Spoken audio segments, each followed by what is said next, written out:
Bienvenue à tous, ici Vanessa, vous êtes sur Thérapie Capsule, la chaîne qui vous veut du bien. Je suis thérapeute conjugale et familiale, je suis spécialisée en hypnose, en EMDR, en analyse transactionnelle, en PNL et en plein d'autres techniques. J'ai décidé de faire cette petite vidéo aujourd'hui pour vous apporter des éclairages sur les signes à repérer tout de suite, très vite dans une relation débutante, amoureuse, amicale, professionnelle, de voisinage. Repérons ensemble les signes initiaux très rapides de toxicité. C'est très important puisque quand on met le doigt ou un pied ou autre chose dans un engrenage, c'est très difficile ensuite de s'en dégager. Donc il faut, en fait, contrairement à ce qu'on pense, souvent, on commence à se dire, je vais être très ouvert dans mes premiers rendez-vous, quand je rencontre des gens, et je vérifierai ensuite. En réalité, c'est l'inverse. Il faut toujours penser que ma porte est entrebâillée. Symboliquement, je reçois la personne dans l'entrée, absolument pas dans les pièces principales qui ne sont pas visitables en l'état, parce que c'est ma partie privée. Et à ce stade-là, je vais absolument observer. Ça veut dire que les qualités qu'il faut avoir à ce stade-là, ce sont les qualités du détective Hercule Poirot ou de Miss Marple en fonction de ce que vous préférez chez Agatha Christie. Il faut avoir absolument tous les sens en éveil et il faut observer les petits détails. Les petits détails, c'est des détails qui en apparence sont insignifiants, mais qui en réalité veulent dire beaucoup, puisque les gens peuvent contrôler des choses importantes, comme leur apparence, comme le fait de vous complimenter, comme le fait de paraître à leur avantage, de raconter la version la plus agréable et intéressante de leur vie. Par contre, il y a des choses qu'ils vont beaucoup moins contrôler. C'est leur inconscient qui va être aux commandes et ils vont révéler un certain nombre de choses. Par exemple, observez, si c'est en matière amoureuse, comment se passe l'entrée en matière. Qui propose le premier rendez-vous? Comment il est organisé? Est-ce que cette personne s'implique auprès de vous? Est-ce que cette personne fait des efforts? Est-ce que cette personne essaye de connaître vos goûts ou pas?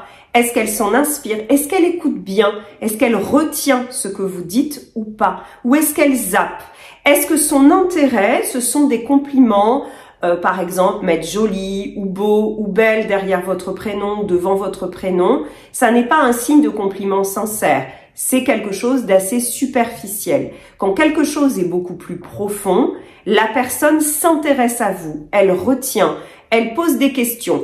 Pas pour grappiller des informations pour les utiliser ensuite contre vous, mais parce qu'elle s'intéresse avec empathie sincèrement à vous. Par exemple, si vous racontez quelque chose de très touchant, elle va manifester son émotion, elle va vous demander si elle est équilibrée, comment vous vous sentiez, ce que vous vivez par rapport à ça aujourd'hui, ce qu'il en reste. Elle va vous soutenir d'une certaine façon, même si ce sont les débuts de la relation. Faites très attention donc au love bombing superficiel. La personne vient de vous rencontrer, que ce soit amical ou amoureux ou autre, et elle va sans doute essayer de vous mettre sur un piédestal. Mais c'est un piédestal artificiel. Rappelez-vous qu'elle ne peut pas vous admirer et vous adorer au bout de 8 jours. Il faut qu'elle vous connaisse, il faut qu'elle prenne le temps. Quelqu'un qui est très pressé, qui ne prend pas le temps, c'est quelqu'un qui n'a pas le temps de rester. C'est quelqu'un qui va pas construire. Quand on sait qu'on construit une pyramide d'Égypte et qu'il va falloir 25 ans pour la construire, c'est un peu l'image du couple, ou même plus. On a tout son temps et surtout on va tester qu'on est d'accord sur le plan des travaux, qu'on a envie de la même chose, qu'on a envie de la même orientation du soleil, etc. On va absolument prendre le temps parce que c'est un projet d'importance. Si quelqu'un va très très vite, comme un zébulon, tourne autour de vous et vous promet maintes et maintes choses, rappelez-vous, qui tiendra une promesse comme ça à quelqu'un qu'il connaît à peine? Absolument personne. Donc, soyez tous les sens en éveil. Observez les petits détails. Une personne qui vous écrit, certains clients me racontent ça, et qui oublie systématiquement la majuscule à votre prénom, sachez que ça peut bien sûr arriver, accidentellement, ponctuellement, à tout le monde, mais pas de façon récurrente. Sinon, ça veut dire que cette personne, vous êtes interchangeable pour elle et elle vous considère comme à sa disposition. Prêtez absolument attention à tout ça. Écoutez, observez les incongruences. Regardez ce qu'elle dit, ce qu'elle fait, comment elle se comporte. Est-ce que tout est aligné? Est-ce qu'il y a des trous dans son CV, par exemple, amoureux? Il y a des choses où vous sentez que cette personne n'a pas envie d'aller. Eh bien, votre travail à vous, avec un grand respect, bien sûr, c'est de regarder l'image globale qu'elle présente et d'aller voir les zones où il y a des taches de couleur qui ne collent pas avec les autres et de tirer dessus pour voir ce qu'il y a derrière.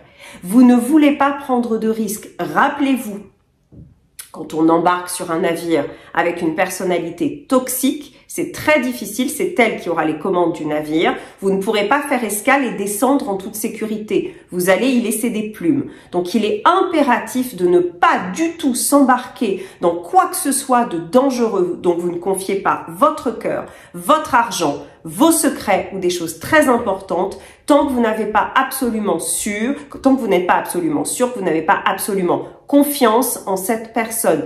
Prenez le temps, écoutez, prenez la température, sentez les choses, observez tous ces petits détails, observez le langage non verbal, observez cette personne quand elle ne vous regarde pas, comment elle est, comment elle se comporte avec les autres. Quelle est la qualité de son écoute? Quelle est la qualité réelle? Pas seulement qu'elle vous écoute, mais qu'elle accuse réception de ce que vous dites, qu'elle vous valide émotionnellement. Prêtez très attention aux tentatives de gaslighting, c'est-à-dire de minimisation de ce que vous ressentez. Un exemple, vous êtes au restaurant, vous tachez votre chemisier favori et vous êtes consterné parce que c'est votre mamie qui vous l'a offert et que vous y tenez beaucoup. Observez comment cette personne va réagir. Si elle essaye de minimiser en vous disant que c'est absolument pas grave, en ne s'intéressant pas à ça, ça n'est pas bon signe. Dans un couple notamment et dans une relation proche, la qualité numéro 1, c'est la proximité affective et la validation émotionnelle. Vous avez besoin dans votre vie de quelqu'un qui va absolument accueillir ce que vous vivez, le respecter, le traiter avec bienveillance et vous renvoyer quelque chose de positif, quelque chose d'empathique, quelqu'un qui se met au même rythme que vous. Observez cette personne dans la rue, est-ce qu'elle marche au même niveau ou pas? Les narcissiques ont une très grande habitude de marcher devant, derrière, mais pas au même rythme. C'est un signe significatif, ils ne sont pas avec vous, ils sont à côté de vous. Regardez, est-ce que cette personne croise votre regard? Est-ce qu'elle est à l'aise? Est-ce qu'elle est appréciative? Est-ce qu'il y a des dévalorisations subtiles? Faites très attention. Si vous êtes mise ou mis sur un piédestal, si cette personne vous accorde une très grande admiration et qu'elle-même se dévalorise ou doute d'elle-même, sachez qu'elle vous fera tôt ou tard tomber de ce piédestal parce que c'est une position très inconfortable pour elle que vous soyez là et elle là. Et donc, ça n'est pas bon signe. Vous voulez fréquenter des gens qui ont confiance en eux et qui sont équilibrés psychologiquement. C'est le critère le plus important. J'entends souvent, moi, je souhaite un homme, une femme, un compagnon, une compagne, séduisante, intéressante, charmante, rigolote, successful, ambitieuse. Tout ça est extrêmement bien, extrêmement important. Mais c'est pas ça la qualité numéro 1 que vous voulez. C'est véritablement la bienveillance, l'accueil, la capacité à négocier, la capacité à trouver un terrain d'entente pour les deux. Observez quand vous avez des idées, quand vous proposez des choses. Est-ce que cette personne en tient compte ou est-ce qu'elle balaye d'un revers de main ce que vous avez proposé? Vous proposez d'aller dans un musée, ça ne l'intéresse pas, elle le balaye systématiquement, elle essaye pas de trouver un endroit qui serait peut-être pas un musée, mais qui pourrait vous plaire et à elle aussi. Ça, c'est pas du tout un bon signe. Faites attention, ne confondez pas contrôle et protection. Quelqu'un qui vous prend en charge, qui décide pour vous, qui vous traite comme un enfant, ça n'est pas quelqu'un de protecteur, de protectrice. C'est quelqu'un qui commence à instaurer un contrôle.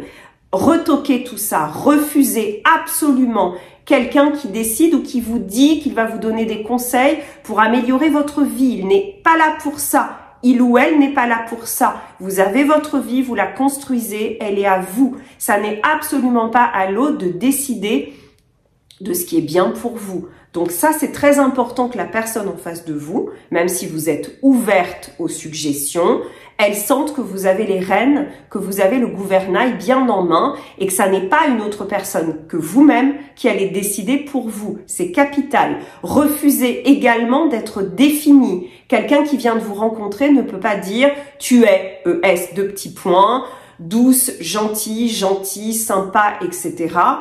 C'est vous définir, c'est vous enfermer dans quelque chose. Peut-être que vous êtes douce le lundi ou doux, et puis peut-être que le mardi, vous êtes plus énergique. Une personne n'a absolument pas à vous définir, sinon elle prend le pouvoir sur vous. Elle dit qui vous êtes. Alors vous allez me dire, oui, mais on a quand même droit au compliment. Oui, à condition que ce ne soit pas enfermant, à condition que la personne ne se positionne pas en « je sais ce que tu es mieux que toi, je vais te révéler des choses de toi que tu ne sais pas ». Ça, c'est absolument insupportable. Donc prêtez très attention à tous ces signes-là et si vous les voyez, partez. Je vous embrasse.